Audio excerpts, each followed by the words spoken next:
నమస్కారం, welcome to I dream. ప్రస్తుతం నాతో పాటు ఉన్నారు స్వామీజీ. వారు 109 సంవత్సరాలు వారి జీవనాన్ని కొనసాగిస్తూ ఉన్నారు. చాలా ఆరోగ్యంగా కూడా ఉన్నారు.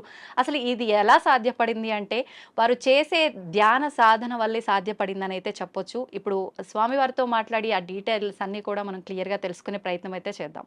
నమస్కారం స్వామీజీ. హరి ఓం. స్వామీజీ, 109 సంవత్సరాలు అంటే మామూలు విషయం కాదు. నేనైతే ఫస్ట్ టైం చూస్తున్నా. నిజంగా మీకు ధన్యవాదాలు స్వామీజీ. ఇప్పుడు ప్రస్తుతం ఉన్న సమాజంలో రకరకాల ఆరోగ్య సమస్యలు, ఎంత ఆరోగ్యంగా ఉన్న వాళ్ళైనా 40-60కి మించి వాళ్ళ జీవనం కొనసాగించే వాళ్ళ సంఖ్య చాలా తక్కువగా ఉంటుంది. అసలు ఎలా సాధ్యపడుతుంది స్వామీజీ? ధ్యానం చేయడం వల్ల ఆయుర్దాయం అనేది పెరిగే అవకాశం ఉంటుందా? గం గణపతియే నమః, ఐం సరస్వతియే నమః, శ్రీ గురుభ్యో నమః. మా గురుగారైనటువంటి మహంత్ హిమాలయ గిరిజీ మహారాజ్ వారి పాదపద్మంలోని మనసులో స్మరించుకొని వీక్షిస్తున్న టీవీ ప్రేక్షకులకు శుభము మంగళము జరగాలని కోరుకుంటూ, మనిషి ఆయురార్థం మనిషి చేతిలోనే ఉంది. బ్రహ్మ ఏదో రాశాడు అంటారు, ఎక్స్పైరీ డేటు, డిస్పాచ్ డేటు అని. అది ఒక విధంగా కరెక్ట్ అయినప్పటికీ దాన్ని మార్చుకోగలిగిన శక్తి కూడా ఆ పరమాత్ముడే యోగము అనే దాని మీద మనకి ఇచ్చాడు. ఒక యోగ సాధన, సిస్టమేటికల్ లైఫ్, ఏ టైంలో ఏం తినాలా, ఎంత తినాలా, ఆ పద్ధతులన్నీ ఉండి ఒక గురువు నేర్పించినాడు. ఆ నేర్పించిన సిస్టమ్ ఈ రోజు వరకు తూచా తప్పకుండా పాటిస్తూ ఉంటే 109 కర్మ ఇంకా ఎన్నాళ్ళైనా బతకవచ్చు. మీకు అందరికి బాగా తెలిసి ఉంటుంది, ఒక 2 ఏళ్ల కింద పద్మశ్రీ అవార్డులు ఇచ్చినప్పుడు శివానంద అనే ఒక యోగా మాస్టర్ సరస్వతి ఘాట్ దగ్గర ఉంటాడు కాశీలో. ఈ రోజుకు యోగా నడుపుతున్నాడు. ఆయన ఆ యోగా చేస్తాడు. He is 124 years on the day which he is taking award. తీసుకున్నప్పుడు ఆయనకు 123, ఇప్పుడు 125. మీ లోపల ఇక్కడ లౌకికంలో తిరుగుతున్న వాళ్ళలో ఆయన మీకు కనపడతాడు. మహామహా యోగులు కొంతమంది వాళ్ళ వయసు ఇంత అని వాళ్ళకు తెలీదు, వాళ్ళ డిసిపుల్స్ కూడా తెలియదు. మరి హిమాలయాలలో ఉండి తపస్సులు చేసుకుంటున్న వాళ్ళు అట్లే ఉన్నారు. సో ఈ ఏజ్ను, ఈ కట్టెను, ఉపాధిని కాపాడుకునే రహస్యాలు గురువు ద్వారా వస్తాయి. ఆ గురువు చెప్పింది తూచా తప్పక చేసినప్పుడే అది స్టాండర్డ్గా ఉంటాయి. కానీ గురువు చెప్పాడు నేను చేయలేదు అంటే ఏం లేదు. మనకు ప్రాక్టికల్గా కావాల్సినంత ఉంది. వేదాలు, ఉపనిషత్తులు, పురాణాలు ఇన్ని ఉన్నాయి. కానీ ప్రాక్టికల్, థియరాటికల్ 112 ఉంది. ప్రాక్టికల్ ఎవరు చేస్తాడో వాడు ఇట్లా ఉంటాడు. ఓకే, అంటే ఇలా చేసిన వాళ్ళకి ఖచ్చితంగా సాధ్యపడుతుంది. ఎవరైనా బతికేది 120 ఏళ్ళ ఆయురార్థం అనేది పరమాత్ముడు ఇచ్చింది. మనంతకు మనమే ఒక 20 ఏళ్ళు పోగొట్టుకుంటున్నాం. ఎట్లా అంటే పెద్దవాళ్ళ దగ్గరికి పోయి మనం నమస్తే పెడితే ఆయన శతమానం భవతి అంటాడు. 120 ఏళ్ళు భవతి అనడం లేదు. అక్కడే 120 ఏళ్ళు పోయింది. ఈ ఉన్న 100 ఏళ్లలో 50 ఏళ్ళు నిద్ర, 15-16 ఏళ్ల వరకు ఏమీ తెలియని బాల్యం, 80-90 వచ్చినప్పటి నుంచి నట్టుబోట్లు లూజ్ అయ్యి అదొక 10 ఏళ్ళు. 100 ఏళ్ళు బతికినా దాంట్లో వాడి నిజమైన బతుకు 15-20 ఏళ్ళు మాత్రమే. ఎవరికి నచ్చినట్టు మళ్ళీ దాంట్లో అక్కడికి యాత్రలు, ఇక్కడికి ప్రయాణాలు, ట్రాన్స్పోర్ట్, టీవీలు చూడాలు, సినిమాలకు పోవడాలు, ఆ గంటలంతా తీసేస్తే అది ఒక 5-6 గంటలు. అది నిజమైన మనిషి బతుకు ఎట్లా ఉండాలా అనేది అక్కడ ఉంది. ఎంతసేపు నిద్రపోవాలా, ఎంతసేపు మేలుకోవాలా. పెద్దలు అంటారు దిన్ దియా కామ్ కర్నేకి లియే, రాత్ దియా సోనేకి లియే అని. పగలు పని చేసుకునేకి ఇచ్చాడు, రాత్రి నిద్రపోయేకి ఇచ్చాడు. మనం ప్రకృతికి విరుద్ధంగా రాత్రి అంతా 11-12 వరకు మేల్కుంటున్నాం. సూర్యోదయాన్ని చూడకుండా సూర్యోదయం అయినాక లేస్తాం. అప్పుడు లేచి స్నానాలు చేస్తున్నాం. మన పూర్వీకులు మనకు చెప్పింది బ్రహ్మ ముహూర్త స్నానం, అది దేవతల స్నానం. సరే నీకు అది వీలు కాలేదు, 4:30కి చేయి ఋషుల స్నానం, 5:30కి చేయి మనుషుల స్నానం. సూర్యుడు బయటికి వచ్చినాక చేసే స్నానం రాక్షస స్నానం. అంత సిస్టమ్ ఎందుకు పెట్టినారు? Early to bed, early to get up. 9-10 బజేకు సోజావు, 9-10 గంటలకు నిద్రపోండి. 3 గంటల వరకు 5:30-6 గంటల నిద్ర ఒక మనిషికి అది చాలు, సరిపోతుంది. మనం అట్లా చేయడం లేదు. రాత్రి 11, 12 వరకు మేల్కొని పొద్దున్న 7 గంటలకు లేస్తూ ఉన్నాం. అవును. సో అక్కడ కొంచెం దెబ్బ. హ్మ్. రెండవది తినే ఆహార పదార్థాలు. ఒకప్పుడు ఏ ఎరువులు వేయకుండా పండించేవాళ్ళు. హ్మ్. 6 నెలలు 7 నెలలకు కానీ కోతకు వచ్చేది కాదు ధాన్యం, గోధుమలు కానీ రైస్ కానీ. ఇప్పుడు 3 నెలలు 2 నెలలకి వచ్చేదానికి చేసేస్తూ ఉండరు అంత హైబ్రిడ్. ఆర్టిఫిషియల్ ఎరువులు వేసి. సో దాంట్లో శక్తి బలము ఉండడం లేదు. హ్మ్. ఆ తినే విధానం కూడా హైయెస్ట్ బాయిలింగ్ చేసి తింటాను. జబ్బులు మూల కారణం అది. హ్మ్. పరమాత్ముడు సృష్టించిన 84 లక్షల జీవరాశుల్లో ఏది కూడా ఉడికించి తినడం లేదు, ఫ్రిడ్జుల్లో పెట్టుకోవడం లేదు. అవి హ్యాపీగా ఉన్నాయి. కంటద్దాలు పెట్టుకోవడం లేదు, చోట్ మిషన్ పెట్టుకోవడం లేదు. మనం పెట్టుకుంటున్నాం. కరెంట్ ఆ ఫుడ్కు వ్యతిరేకం. హ్మ్. సహజ ఆహారం ఋషులు మునులు అంతా కందమూలాలు, పండ్లు, ఫలాలు. హ్మ్. పరమాత్ముడు ఏది న్యాచురల్గా ఇచ్చినాడో అప్పటికది తినేస్తారు. మళ్ళీ సాయంత్రానికి రేపటికి అని దాచిపెట్టుకోవడం కూడా లేదు. ఓకే. ఎప్పుడుదప్పుడే. ఒకసారి చెట్టు నుంచి కట్ అయితే 3.5 అవర్స్లో తాను తిన్నప్పుడు ఆ చెట్టుకు దానికి కనెక్టివిటీ పవర్ ఉంటుంది. హ్మ్. ఆ ఫలము శక్తివంతంగా ఉంటుంది. దాన్ని మనం ఫ్రిడ్జ్లో పెట్టేసి స్టాక్ పెట్టుకొని ఎప్పుడెప్పుడో తింటాం. ఆ చెట్టు కనెక్టివిటీ ఆ పండులో నుంచి పోతుంది. పండు రుచి ఉంటుంది, శక్తి తగ్గిపోతుంది. అయితే స్వామీజీ, ఇప్పుడు మీలాంటి యోగులకే సాధ్యపడుతుందా? ఇప్పుడు మీరు చెప్పినట్టుగా ఇలాంటి ఆహార నియమాలు పాటించి ధ్యానం పైన ఫోకస్ చేస్తే నార్మల్ మనుషులకు కూడా సాధ్యపడుతుందంటారా? ఎవరికైనా అమ్మ, హ్మ్. పరమాత్ముడు 24 గంటలు టైం ఇచ్చాడు. 23 గంటలు మీ నిద్ర, మీ లౌకిక వ్యవహారాలు అన్నీ చూసుకోండి, హ్మ్. ఎంజాయ్ చేయండి. అలా మనిషి జన్మ ఎత్తాం, ఆనందించాల. ఫ్రెండ్స్తో, రిలేటివ్స్తో సినిమాలు ఎంజాయ్ చేయండి. హ్మ్. బట్ 1 అవర్ నాది అనుకోండి. ఓకే. ఈ 1 అవర్లో ఒక half an hour body fitness ఎక్సర్సైజులు, హ్మ్. ఒక్క 30 మినిట్స్ హ్మ్.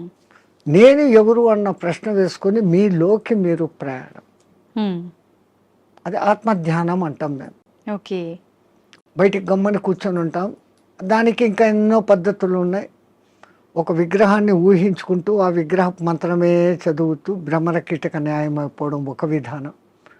ఏది లేది నిరాకారాన్ని చూడాలా అనుకున్నప్పుడు హ్మ్. ఆ నిరాకారాన్ని జ్యోతిగా భావించి చూడడం ఒక విధానం. ఆ జ్యోతి నాలోనే వెలుగుతుంది అనుకొని ఆ జ్యోతి దర్శనం కోసం తప్పిస్తూ తపన చేయటం ఒకటి. ఓకే. ఇట్లా విధానాలు వేరే వేరేగా ఉన్నాయి. మన ఋషులు మనకు 100 మార్గాలు చూపించారు. హ్మ్. ఎవరికి ఏది అడాప్టబుల్లో, ఎవరికి ఏది సూటబుల్లో, ఎవరికి ఏది సులభంగా చేసుకోగల శక్తి ఉందో వాడు అది చేసుకుంటాడు. హ్మ్. మనకు ఆ చాయిస్ ఇచ్చాడు పరమాత్మ. బట్ మనం యూటిలైజ్ చేసుకుంటా లేదు. ఉపయోగించుకోవట్లేదు. ఓకే. అయితే స్వామీజీ, ఇప్పుడు మీరు ఆధ్యాత్మిక మార్గం వైపు వెళ్ళటానికి, యోగిలా మారటానికి కారణం ఏంటి? మీ కుటుంబ నేపథ్యం ఏంటి? మాకు కుటుంబం అంటూనే లేదు. పరమాత్ముడి దయ, నా అదృష్టం, నా పూర్వజన్మ సుకృతం. నేను 2 ఏళ్ల పిల్లవాడిగా ఉన్నప్పుడు హ్మ్. హరిద్వార్లో ఉన్న ఒక మేళాలో మిస్ అయినాను. ఓకే. మీరు జాతర ఉత్సవం అంటారు, అవును. అట్లా అక్కడ మేము మేళా అంటాం. హ్మ్. ఆ మేళాలో మిస్ అయినాను. ఏ ప్రాంతం నుంచి వచ్చానో, నా కులం మతం ఏమీ నాకు తెలియదు. ఆ. బై మిస్టేక్ తప్పిపోయినానో, మా తల్లిదండ్రులకు బరువై నన్ను వదిలిపెట్టారో, హ్మ్. ఏ కారణమైనా నాకేదో పూర్వజన్మ పుణ్యం ఉండబట్టి హ్మ్. మా గురువుగారు అనే మహంత్ హిమాలయ గిరిజీ మహారాజ్ వారు తన స్థానం రుద్రప్రయాగ నుంచి ఆ మేళాకు వచ్చి ఉండి నన్ను చూసి చేరదీశారు. ఓకే. ఆయనే విద్యాబుద్ధులు చెప్పించారు. హ్మ్. ఆ తర్వాత ఆయన దగ్గరనే 7.5 ఏళ్ళు శిష్యరికం చేసిన తర్వాత, డిగ్రీ అయిపోయిన తర్వాత ఆ మహానుభావుడు ఆ 7.5 సంవత్సరాలలో ఈ కుండలిని విద్య, హ్మ్. యోగము, పురాణాలు, ఇతిహాసాలు, వేదము, ఓకే. ఈ సాధనాలు చెప్పి ధర్మ ప్రచారం నీ కర్తవ్యం. హ్మ్. దేశం ఎట్లుందో తెలుసుకోవాలంటే ముందు పాదయాత్రతో దేశమంతా తిరిగిరా, చార్ధామ్ దర్శన్ అన్నారు. హ్మ్. బడా చార్ధామ్ అని ఒకటి, చిన్న చార్ధామ్ అని 2 ఉన్నాయి. ఓకే. బద్రీ, కేదార్, గంగోత్రి అనేది చార్ధామ్ చోట. హ్మ్. బడాది బద్రీ నుంచి పూరి జగన్నాథ్, రామేశ్వరం, ద్వారక, హ్మ్. ద్వారకా నుంచి స్వస్థానం. అంటే హ్మ్. ఒక్క కాశ్మీర్ విడిచిపెట్టి మిగతా మన దేశం అంతా ఒక చక్కర కొడతాం. హ్మ్. ఈ పవిత్ర భారతదేశంలో ఎన్ని సాంప్రదాయాలు ఉన్నాయి, ఎంతమంది ఆహారపు అలవాట్లు ఉన్నాయి, హ్మ్. ఎన్ని వాతావరణ పద్ధతులు ఉన్నాయి. ఈ ఉపాధికి అవన్నీ అకష్టం కావాలి. నాకు ఇదే కావాలా అన్నవాడు సన్యాసి కాదు. ఓకే. నాకు అన్న మాట వచ్చిందంటే నేను నీ దగ్గర అన్ని వదిలిపెట్టినానన్న మాటకు విరుద్ధం. సర్వం న్యాసం, నీ దగ్గర నేను పెట్టేశాను, ఓకే. నీవు నేను తప్ప ఏమీ లేదు అనేది సన్యాసం. మరి అటువంటిప్పుడు మళ్ళీ నాకు ఇది కావాలా, నాకు చపాతీలే కావాలా, నాకు ఏసీ రూమే కావాలా, ఇవన్నీ విరుద్ధం. సో ఈ విరుద్ధతకు ముందు ఈ శరీరాన్ని తయారు చేసేదానికి గురువులు ఆ సాధనలు నేర్పిస్తారు. పంచాగ్ని విద్య అని, జల ఉపన్యాసం అని, ఇట్లాంటి కొన్ని ఉంటాయి. అవి నేర్పటం మూలంగా చలి ఎండావానాలకు ఈ శరీరం తట్టుకునే స్థితికి వస్తుంది. అలాగే ఆహారం విషయంలో 11-12 రోజులు తినకుండా కూడా అదే శక్తిగా ఉండే సాధన కొన్ని మంత్రాల మూలంగా ఇన్నర్ శక్తిని పెంచుకునే. ఓకే. మన చుట్టూ ఉన్న శక్తినే మనం దాన్ని పట్టుకోగలగడం. ఓకే. ఆ సాధనలు వాళ్ళు నేర్పిస్తున్నారు, దాన్ని చేసుకుంటూ పోతున్నాం. అట్లా అని తిండి లేకుండా ఉండాలా అని దాన్ని ప్రయోగించకూడదు. అత్యవసర పరిస్థితుల్లో ఓకే శక్తులు ఉన్నాయని అది దుర్మార్గానికో స్వ అవసరానికో వాడుకోకూడదు. అత్యవసర పరిస్థితి ఇంకోని రక్షణకు, అప్పుడు దాన్ని వాడుకోవచ్చు. మనకు ఆహారం దొరకనప్పుడు అది చేయొచ్చు. ఓకే. అదొక ప్రదర్శనగా చేసినప్పుడు ఆ విద్య వాడి నుంచి పోతుంది. అంటే అది మీకు మీరుగానే చేసుకోవచ్చా స్వామీజీ? వేరే వాళ్ళ పైన కూడా మీరు అలా ఎవరికైనా చేయొచ్చు. ఇప్పుడు చాంద్రాయణ వ్రతము అని ఉంటుంది, అది అందరికీ తెలిసిందే. మొదట ఒక పౌర్ణమి రోజు మగలంతా ఉపవాసం ఉండనిచ్చి చంద్రోదయం అయిన తర్వాత బాగా 15 పిడికిళ్ళ రొట్టె ముక్కలు, దానికి అవసరమైన 2 రకాల సబ్జీ, దాల్, పెరుగు, నెయ్యి, బెల్లము అన్నీ పెడతారు. అసలు సామాన్యంగా ఒక మానవుడు అంత తినలేడు, అంత పెడతారు. ఆ తర్వాత చంద్రకళలు ఎట్లెట్లా తగ్గుతాయో ఒక్కొక్క ముఠి తగ్గిపోతా పిడికెడు తగ్గిపోతా వస్తుంది. అమావాస్యకు ముందు దినం ఒకే పిడికెడు ఉంటుంది, అమావాస్య పొద్దు ఏమీ ఉండదు. ఫస్ట్ 15 days అన్టాలరేటబుల్, మనిషికి అలవాటు కాదు. మళ్ళీ ఒక్కొక్క పిడికెడు పెంచుకుంటూ పౌర్ణమికి మళ్ళీ 16 ముద్దల భోజనం, మళ్ళీ రెడ్యూస్, మళ్ళీ డెవలప్, మళ్ళీ రెడ్యూస్, ఇట్లా చేస్తారు. మొదట్లో మాకు కూడా చాలా బాధ అనిపించి మా గురువు గారితో అడిగాం, ఇట్లా కొంచెం కొంచెం చంపే బదులు ఒకటేసారి చంపేయచ్చు కదా పబ్లిక్ గా. ఆయన అన్నాడు, రే ఈ పాపీ పేట్, ఈ పొట్ట ఇట్లా జానడు ఇట్లా జానడు. ప్రపంచంలో ఎంత పెద్ద గుంతనైనా రోజు 3 పిడికెళ్ళు మన్ను వేస్తే 10 ఏళ్లకో 20 ఏళ్లకో నిండిపోతుంది. అవును. ఈ పొట్టకు 4 సార్లు 5 సార్లు వేసినా నిండదు. నువ్వు దీన్ని జయించుకున్నావంటే జితం జిహ్వా జితం సర్వం, నాలుకను నువ్వు జయిస్తే రుచులను తప్పించి ఎంత నీకు అవసరమో అంత నువ్వు తిన్నప్పుడు ఆ పొట్ట మీద నీకు కాబు వస్తుంది. అప్పుడు నువ్వు ప్రపంచంలో ఎవరికి లొంగాల్సిన పనులు. ఈ ఆకలే కదా మనిషిని లొంగదీస్తుంది, అపరాధాలు చేయిస్తుంది, అబద్ధాలు ఆడిస్తుంది. అంటే వాడి కోసం, ఆ పొట్ట కోసం, వాడి మీద ఆధారపడిన పొట్టల కోసం. దీని మీదనే కాబు పొందితే ఏంటే అవసరం లేదు. మేము ఎక్కడో పాదచారులుగా తిరిగేటప్పుడు మాకెప్పుడో పిలిచి భిక్ష పెట్టడు. మళ్ళీ సన్యాసంలో ఇదొక రూల్, ఎవరైనా పిలిచి భోజనం పెడితే తినాలా తప్ప మాకై మేము ఇట్లా అనకూడదు. అడిగితే అది రుణం, వాళ్ళై వాళ్ళు ఇస్తే అది దక్షిణ. ఈ అర్థాలు ఉన్నాయి. రుణపడినాము అంటే ఆ రుణం తీర్చుకునేకి మళ్ళీ ఇంకో జన్మ ఎత్తాల్సిందే. జన్మరాహిత్య స్థితి కోసం సన్యాసం. మరి ఇప్పుడు మళ్ళీ ఈ లంపటంలో ఎందుకు పడాలి? ఎట్లాగో గురువు ఇచ్చిన సాధన ఉంది, ఉండొచ్చు, అప్పుడు వాడుకుంటాం దాన్ని. స్వామీజీ మీరు చెప్పారు కరెక్టే, అలా మేము చేయి చాపి అడిగామంటే అది రుణం లాగా ఉండి మరొక జన్మకి దారి తీస్తుంది. కానీ చాలా మంది బాబాల్ని స్వామీజీల్ని చూస్తున్నాం కదా, వాళ్ళు ఖచ్చితంగా తీసుకుంటుంటారు. వాళ్ళందరినీ దొంగ బాబాలు అలా అనొచ్చు అంటారా? ఈ ప్రకృతి పరమాత్ముడు సృష్టించిన దాంట్లోనే చెడు మంచి రెండు ఉన్నాయి. చెడు ఉన్నప్పుడే మంచి ఏదో మీరు ఐడెంటిఫై చేయగలుగుతారు. బాగా ఎండలో తిరిగేసి వచ్చారు, మీ ఇంట్లో కూర్చొని ఫ్యాన్ ఆన్ చేశారు, ఆ చల్లగాలి ఆహా అంటున్నారు. ఈ ఆహా అని మీకు ఎప్పుడు అనిపించింది? ఆ ఎండ అనుభవించినాక, ఆ బాధ అనుభవించినాక. అది లేకపోతే మీరు జీవితాంతం ఫ్యాన్ కిందనే ఉన్నప్పుడు ఈ ఫ్యాన్ నాకు సుఖం ఇస్తుంది అన్న గుర్తింపు మీకు రాదు. కరెక్ట్. సో సుఖాన్ని మీరే గుర్తింపు చేసుకుంటున్నారు. ఎండలో తిరిగి ఉస్సు బస్సు నాకు నీళ్లు తప్పికెత్తంది మంట అనే ఫీలింగ్ వచ్చినప్పుడు కష్టాన్ని మీరే ఫీల్ అవుతాను. ఓ అది కష్టము, ఇది మంచిది, బాగుంది అనే కంపారిజన్ వస్తాను. ఓకే. అట్లా లోకంలో వేరే రకాలు ఉంటారు. ఇంకోళ్ళను మనం విమర్శన దృష్టిలో మేము చూడం. అతను దృష్టిపథం ఎట్లాడుతూ కొంతమంది ఉంటారు, మీ కర్మను తొలగించాలంటే మీ దగ్గర నుంచి ఏదో ఒకటి తీసుకున్నప్పుడు మీ తీసుకోవడం బాహ్యంగా ఉన్నా దాని వెనకల మీ కర్మను లాగలిగిన గొప్ప వాళ్ళు ఉంటే ఆ పని చేస్తారు. ఓకే. ఇంకా కేవలం బతుకు తెరువు కోసం ఈ బట్టలు వేసుకొని తిది తింటున్నాం చేస్తున్నాం అనే వాళ్ళు ఉన్నారు లోకం. కానీ నే మట్టుకు నా వరకు అసలు నేను అందరికీ చెప్పేస్తా, ఇంకోటి నువ్వు విమర్శించకు, కంపేర్ చేసుకోకు. నీ కర్తవ్యం నువ్వు చేసుకుంటావు, నీ గురువు నీకేం చెప్పాడో అది చేసుకుంటావు. కంపారిజన్లోకి పోతే ప్రపంచమంతా ఇంకా సమస్యలే. స్వామీజీ, క్రియాకుండలి అంటుంటారు, ఇది ఒక విద్యనా? ఇది నేర్చుకోవటం వల్ల ఎటువంటి మార్పులు గమనించవచ్చు అంటారు? యోగం అంటేనే కలయిక. విడిపోయాం పరమాత్మ నుంచి, మళ్ళీ పరమాత్మతో కలవాలా అనుకోవడమే యోగం. ఆ ఒక్క యోగ సాధనకు మన పూర్వీకులు అనేకంగా క్రియాయోగం అని, కర్మయోగం అని, భక్తి యోగం అని, జ్ఞానయోగం అని, కుండలిని యోగం అని, హఠయోగం అని, క్రియాయోగం అని, నాదయోగం అని, స్వరయోగం అని. స్వరయోగం అంటే ముక్కుల ద్వారా గాలి ఎటుపోతుంది ఎటు వస్తుంది అని ఇన్ని రకాలు ఉన్నాయి. అది కూడా మనకు ఇవ్వబడిన చాయిసెస్. నీకు దేంట్లో నిష్ణాతత వరకు పోగలుగుతావు.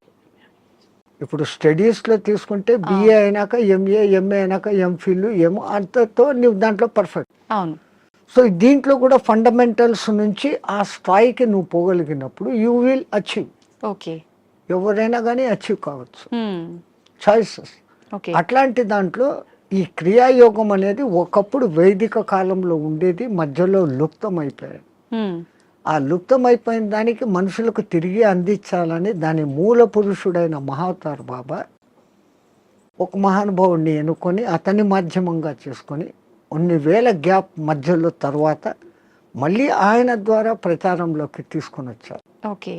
ఆయన తీసుకొని వచ్చిన వాళ్ళలో క్రియాయోగం చేస్తే ఫలితం ఇట్లుంటుంది అని లోకానికి చూపించినోడు ఒక యోగి ఆత్మకథ రాసినాడు కదా, పరమానంద. ఆయన డెడ్ బాడీ 15 రోజుల వరకు చెడలేదు. అది యోగి శక్తి. క్రియాయోగం చేస్తే క్రియాయోగం చేస్తే దాంట్లో చేయాల్సిన దాంట్లో కఠినతరమైన సాధన ఏమంటే ఖేచరీ ముద్ర. ఈ నాలుకను వెనకకు మడిచి చిన్న నాలుకను ఉండే దాని వెనకకు పెట్టి నాసికా రంధ్రాలను క్లోజ్ చేస్తూ సాధన చేసినప్పుడు ఆ చిన్న నాలుక బ్రహ్మ మన మైండ్లో నుంచి ఒక రసం ఊరి ఒక డ్రాప్ పడుతుంది. అది అన్నాహారాలకు నీటి దప్పికలను కానివ్వకుండా చేయటమే కాకుండా ఈశ్వరానుసంధాన శక్తిని కలగజేస్తుంది. బ్రహ్మరంధ్రం యాక్టివేట్ అయ్యేటట్టు చేస్తుంది. షట్చక్రాలు యాక్టివ్గా ఉండేదానికి కారణభూతమైంది. షట్చక్రాలు ఎప్పుడు యాక్టివ్గా ఉంటాయో ఆ షట్చక్రాలు నియంత్రిస్తున్న ఇన్నర్ ఆర్గాన్స్ అన్ని యాక్టివేట్. దేహం ఆరోగ్యంగా ఉంటుంది, మనసు ఆరోగ్యంగా ఉంటుంది, ఆత్మ ఆనంద స్థితిలో ఉంటుంది. ఈ సాధన చేయడానికి ఎంత కాలం పడుతుంది స్వామీజీ? చాలా కష్టంతో కూడుకున్నదే కదా. దాన్ని బలవంతంగా ఆ నాలుకను సాగదీస్తూ వెనకున్న నరాన్ని కట్ చేసి లోపలికి తోసుకుంటూ తిప్పలు పడేదానికే 3-4 ఏళ్ళు అవుతుంది. అది బలవంతంగా చేసింది. పూర్వజన్మ సుకృతం ఉన్నప్పుడు, ఆ గురు కటాక్షం ఉన్నప్పుడు అది సహజంగా వెనక్కి వెళ్ళిపోతుంది. అది ఎవరికి ప్రాప్తతో వాళ్ళకే. ప్రతి ఒక్కటి ఎవడు చేయాలంటే మనమంతా ధీరుబాని అంబాయిలు కాలేమే. మన దేశంలోనే పుట్టాడు ఆయన, మన ఎదురుగానే పెరిగాడు, ఈ పొద్దు కోట్ల ఆస్తి. మనం లేదు. సో ఎవరికి ఏది ఉందో అదే అది. కానీ సాధన సిస్టమేటికల్గా చేస్తే ఎవరైనా అద్భుతమైన క్రియాయోగి కాగలరు. ఇప్పుడు మీరు కూడా ఈ విద్యను నేర్చుకున్నారు కదా స్వామీజీ, మీకు ఎంత కాలం? మాకు నేర్పించింది మా గురువు గారు కుండలిని విద్య. కుండలిని విద్య. ఓకే. అదే నేను చెప్పాను ఇప్పుడు ఇన్ని యోగాలు ఉన్నాయి, దాంట్లో మా లైన్ కుండలిని యోగ సాధన. మీరు మీ గురువుగారి దగ్గర నేర్చుకున్నారు. మళ్ళీ మీరు మీకు శిష్యులు వాళ్ళకి సాధన నేర్పించడం ఇలాంటివి చేస్తుంటారా స్వామీజీ? ఎందుకంటే మొట్టమొదట నేను గురువు అనిపించుకోవడం నాకు ఇష్టం లేదు. ఓకే. ఎందుకని? అందరూ గురువులే. ఆ! పత్రిజీ అంటారు, ఆ! You are masters, I'm also master, you are gods, I'm also god అంటారు. ఆ! సో అందరిలో అదే ఉన్నప్పుడు నేను ఏదో నేర్పిస్తాను అనే అహంకారం కాదు. నాకైతే తపన ఉంది, హ్మ్. నేను బాగున్నాను, నాలాగా మీరు ఉండండి. హ్మ్. కానీ ఆ చేసే ప్రాసెస్ అందరూ అట్లా చేయలేరు. ఆ క్రియలు ఉంటాయి, హ్మ్. క్రియల తర్వాత 3 బంధాలు అనేటివి ఉంటాయి, హ్మ్. పూరక కుంభక రేచకాలు అనేది ఉంటాయి. ఇవన్నీ చెప్తున్నప్పుడు బాగా వింటారు, హ్మ్. ప్రాక్టికల్ అది ఉండదు. థియరాటికల్గా నేను వాళ్ళకి పూర్తి అర్థమయ్యేటట్టు చెప్తా వాళ్ళ భాషలో. హ్మ్. బట్ చెప్పిన తర్వాత ఆ రోజు చాలా బాగుంది అంటారు, నెక్స్ట్ డే దాన్ని చెయ్యరు. హ్మ్. వీళ్ళందరూ ఎట్లున్నారంటే ఈ కాలంలో ఈ పొద్దు వినేయాలా రేపటికంతా నాకు వచ్చేయాలి. వింటే రాదు కదా. Practical, practical, everything practical. Okay. Swamiji, మీరు ఇన్ని సంవత్సరాలుగా రకరకాల మార్పులు సమాజంలో గాని, మనుషుల్లో గాని చూస్తూ వచ్చారు గదా! ప్రత్యేకించి చెప్పాలి అనంటే ఎక్కువగా మార్పు చెందిన విషయాలు ఏంటి? స్వాతంత్రం రాకముందే చాలా బాగుండిందమ్మ దేశం. హ్మ్. ఇంత క్రూరత అనేది అప్పట్లేదు. హా! అప్పుడు వాళ్ళ పోలీసింగ్ చాలా తక్కువైనా హ్మ్. బ్రిటిష్ వాళ్ళు పద్ధతిగా ఉన్నారు. కానీ వాళ్ళది వాళ్ళు ప్రచారం చేసుకునేకి మన గురుకుల వ్యవస్థను ధ్వంసం చేసి హ్మ్. ఈ ఇంగ్లీష్ ఏబిసి కాన్వెంట్లు పెట్టారు. అవును. సో వాళ్ళ ప్లాన్ మన సంస్కృతిని ధ్వంసం చేస్తే మనం పోతాం. పోతాము. కానీ మన సనాతన ధర్మ సంస్కృతి అజరామరం, ఎవడు దాన్ని ఏమీ చేయలేడు. హ్మ్. 1000 ఏళ్ళు ప్రయత్నం చేశాడు, ముస్లిమ్స్ కాలేదు. అవును. 400-500 చేసిన ఈ బ్రిటిష్ వాళ్ళ చేత కాలేదు. హ్మ్. ఈ పొద్దుకు అది అజారామరంగా ఉంది. ఎందుకంటే మనది గురు శిష్య పరంపర, హ్మ్. అది ఎక్కడా పోదు. ఓకే. ఇప్పటికీ కేరళలోను హ్మ్. కాశ్మీర్లోను ఉన్న బ్రాహ్మిన్స్, నంబుద్దిడి బ్రాహ్మణ్స్ అని ఉంటారు. హ్మ్. వాళ్ళ వేద పఠన విధానం, హ్మ్. వాళ్ళు వేదాన్ని కాపాడుకుంటూ వస్తున్నారు. ఓకే. పుస్తక రూపంలో వీడు కాల్చేశాడు, అవును. మస్తకాన్ని ఎక్కడ కాలుస్తావు? అవును. ఏం చేయలేదు. మస్తకంలో పెట్టుకుని తరతరాలు అందిస్తున్నారు. కాబట్టి మన దేశం ఈ రోజుకు అలాగనే ఉంది, భవిష్యత్తులోనూ అలాగనే ఉంది. ఓకే. ఒకప్పటి రోజుల్లో చూస్తే ఆడవాళ్ళకి చాలా ప్రత్యేకత, గౌరవం ఉండేది. ప్రస్తుత సమాజంలో అది అసలు కనుమరుగైపోయిందనే చెప్పాలి స్వామీజీ. మనుశాస్త్రంలో నా స్త్రీ స్వాతంత్రం అర్హసి అన్నాడు అని దాన్ని ఏదో తప్పుగా లోకం చెప్తా ఉంది. హ్మ్. ఆయన ఆ మాట అన్న తర్వాత దాని వెనకాల ఎంత ఎక్స్ప్లెనేషన్ ఇచ్చాడో అది చదవరు. చదవరు. ఒక అమ్మాయిని హ్మ్. తండ్రి, అన్నదమ్ములు హ్మ్. అపురూపంగా రక్షకులుగా ఉండాలి. పెద్దదై పెళ్లి చేసిన తర్వాత భర్త రక్షకుడుగా ఉండాలి. హ్మ్. తనకు వయసు పెద్దదైనప్పుడు సంతానము తల్లిని అపురూపంగా చూసుకోవాలి అని ఆయన చెప్తూ, హ్మ్. ఇంతమంది ప్రొటెక్షన్లో ఉండే ఆమెకు వేరేగా స్వాతంత్రం అవసరం లేదు అన్న మాట అంటే హ్మ్. దాన్ని మనం మిస్అండర్స్టాండ్ చేసుకొని స్త్రీలకు స్వాతంత్రం లేకుండా చేశారు, మీ సంస్కృతి వెస్ట్, మేము చూడు ఎంత ఫ్రీనెస్గా ఉన్నాము అని. ఫ్రీనెస్గా ఉండి 3 రోజులకు ఒకసారి విడాకులు తీసుకుంటున్నారు. హ్మ్. మన సనాతన ధర్మంలో విడాకులు అన్న వ్యవస్థ లేదు. అవును. ఒక్కసారి పెళ్లి చేసుకుంటే జీవితాంతం వాళ్ళిద్దరూ కలిసిమెలిసి ఉండాలా అన్నంత వ్యవస్థ పెట్టారు. స్వామీజీ, మీరు అన్నది కరెక్టే. కానీ ప్రస్తుత సమాజంలో చూసుకుంటే విడాకుల సంఖ్య చాలా పెరిగిందనే చెప్పాలి. ఎందుకంటే రీజన్ ఈ ఏంటంటే? డామినేషన్ పెరిగిపోయింది. హ్మ్. నేను నీలాగా చదువుకున్నాను, నన్ను తక్కువ ఎక్కువ చూస్తున్నావు అన్న డిఫరెన్స్లు వస్తాను. హ్మ్. హ్మ్. ఒక చిన్న కాంప్రమైజ్, ఆయన అట్లా అన్నాడు నేను ఇట్లా అన్నాను అంటే అది విడిపోతుంది. అవును. ఎవరో ఒకళ్ళు తగ్గడము ఎక్కడము చేసుకుంటూ పోయినప్పుడు ఆ బంధం మొదట్లో కొంచెం కొట్లాటలు జరిగినా జీవితాంతం సాగుతుంది. హ్మ్. ఈ మధ్య ఏమైపోయింది, చిన్న చిన్న విషయాలకు కూడా ఆ ఫారినర్స్ లాగానే హ్మ్. ఈరోజు పెళ్లి 3 నెలలకే డైవర్స్, అవును. అభిప్రాయ భేదాలు. లవర్స్ పెళ్లి చేసుకున్న వాళ్ళు కూడా విడిపోతారు. హ్మ్. వీళ్ళు ఒకళ్ళనొకళ్ళు ముందు అర్థం చేసుకోవడం, హ్మ్. ముందు అర్థం చేసుకొని ఈమెది తన ఇంట్లో తాను రాణిలాగా పెరిగింది, ఇప్పుడు వాళ్ళందరినీ వదిలి మా ఇంటికి వచ్చింది, నా పేరు నిలబెడుతుంది నా కుటుంబంలోకి వచ్చి అని ఆమెను అంత గౌరవంగా ఈయన చూసుకున్నప్పుడు, ఇప్పుడు మా అమ్మా నాన్నలు మా అత్త మామలే, నా మొగుడే నాకు దేవుడు అన్నట్లు ఈమె చూసుకున్నప్పుడు లోకంలో ఈ డిఫరెన్సెస్ రావు. రావు. తప్పు ఇటుందా అటుందా కాదు, వీళ్ళిద్దరి మధ్య సరి అయిన అవగాహన ఉందా లేదు. అండర్స్టాండింగ్ కూడా లేదు. ఒక తల్లికి ఏం భయం ఉంటుంది, 20 ఏళ్ల వరకు పెంచుకున్న కొడుకు ఎక్కడ ఆమె కొంగులో కట్టేస్తే వెళ్ళిపోతుందో అనేది తల్లి బాధ. నేను మా వాళ్ళందరినీ ఇడిచిపెట్టి ఇక్కడికి వస్తే ఈమె పెత్తనం ఏంది, నా మొగుడుతో నాకు స్వేచ్ఛ లేదు అని ఈమె. కరెక్ట్ చెప్పారు స్వామీజీ. ఆ భావ ఈ విధంగా ఉన్నప్పుడు ఇట్లుంటుంది. మా అమ్మని విడిచిపెట్టేస్తాను, వీళ్ళే ఈ అత్తమామలే నా అమ్మ నాన్న అనుకున్న మెంటాలిటీలోకి ఈమె వచ్చినప్పుడు గొలాట లేదు. నా ఆడబిడ్డలు వేరే ఇంటికి ఇచ్చాను, ఆ పేరే ఆడబిడ్డ, అవును ఈడబిడ్డ కాదు ఆడబిడ్డ అంటాడు. నా బిడ్డలు నాడిచ్చాను, అట్లాగనే కదా నాకు వచ్చింది. ఈ కొడలు ఇప్పుడు నా కూతురు అనుకుని చూసుకుంటూ వీళ్ళు ఉన్నప్పుడు ఎక్కడ కొట్లాట్లు, ఎక్కడ తేడాలు. అట్లా ఉన్న కుటుంబాలు కూడా ఉన్నాయి, ఎన్నో నేను చూశాను. చాలా మంది ఇండ్లకు నేను భిక్ష పోయినప్పుడు అమ్మ అమ్మ అని తిరుగుతుంటే ఆ అమ్మాయిని నేను వాళ్ళ కూతురు అనుకున్నాను, వచ్చినోడు వాళ్ళ అల్లుడు అనుకున్నాను. చూస్తే వీళ్ళ కొడుకు ఆమె కోడలు, అంత అన్యోన్యంగా ఉన్నా, ఎంత హ్యాపీ ఫీల్ అవుతా. అవును, అది ఎక్కడో ఒక్క కుటుంబంలో అత్తాకోడన్ల గలాటలు, డామినేషన్లు. అవును, ప్రపంచమంతా అట్లా లేదు, మన భారతదేశం అట్లా లేదు. ఎందుకంటే మనం పెంచిన పెంపుదల పిల్లల్లో ఆ ప్రవర్తన అట్లే ఉంది, మన సనాతన ధర్మం. అది చెప్పకపోవడంతో ఈ మధ్య ఈ డిఫరెన్స్.